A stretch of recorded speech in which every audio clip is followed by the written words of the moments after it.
There's an ant in your plant.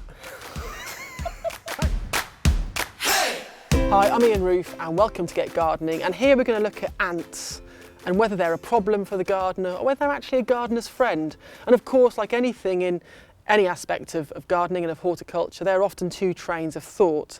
Now, for me as a gardener, ants are not a great thing, particularly if I've got young plants. If I've replanted new things into pots where they've got quite juvenile root systems and the ants come in and they start making their nest within the pots, for me and the new plant, it can cause an issue, because if that root system is not very well established and the ants start tunnelling and mining and opening up air pockets around those young roots, the roots can actually dry out and they can die. And actually I've seen it before with young plants in pots where the ants' nests have built up into the pot and around, and actually the young plants themselves have actually just died and gone because they've not got enough moisture around the roots, they've got too much air and they've really struggled.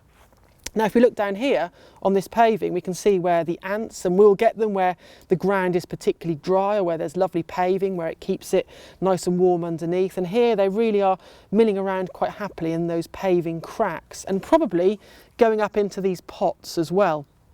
Now, for large established planters like this, it's really not going to be such an issue. They are going to mill, they are going to tunnel, they are going to move soil and compost, and they are going to lay eggs and produce more of them, but they aren't going to cause any major concerns. And actually in nature, in the wild, ants form a very good part of the ecosystem, particularly where butterflies are concerned, because there are lots of ants which actually look after butterfly larvae underground.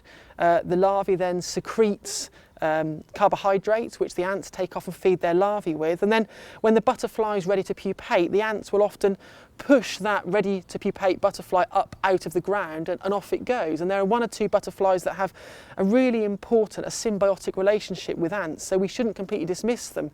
They can also cause problems in lawns as well, and we've been talking about lawns in previous videos, but where they mill the soil up again, they can actually cause parts of the grass to actually die, where you get more air in and it actually becomes very, very stressed under drought conditions.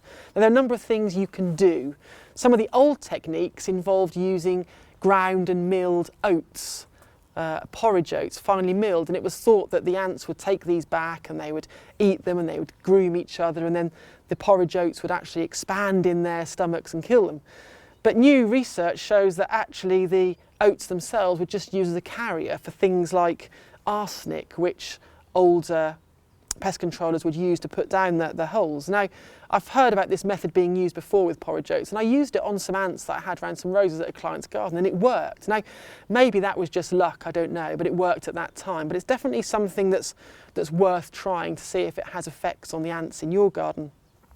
The other thing you could do is, if there are some nematode products on the market. Now, I've heard very much mixed reactions about those in particular, but there are nematodes which are available specifically for ants, and they will parasitise various larvae, the ant larvae in the soil, and they will control numbers.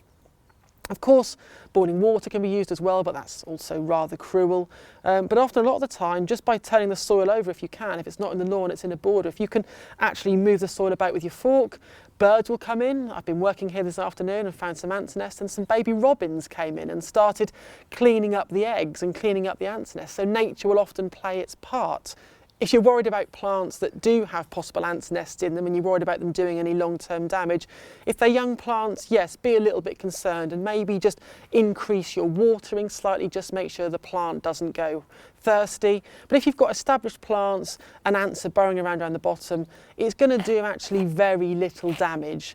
But by using the methods which we've talked about, which, ant powder, hot water, nematodes, or actually just by mulching the soil around the plant to increase the sort of moisture holding capacity of the soil, will all help to control their numbers. But to be honest, most of the time, they're actually a gardener's friend. Hey, Ren, like some performing monkey.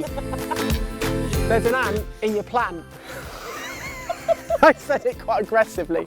Let me try that less aggressively. This is serious stuff. Very serious. There's an ant in your plant. I'll say it properly. Okay. There's an ant in your plant. Like I'm from Downton. There's an ant in your plant.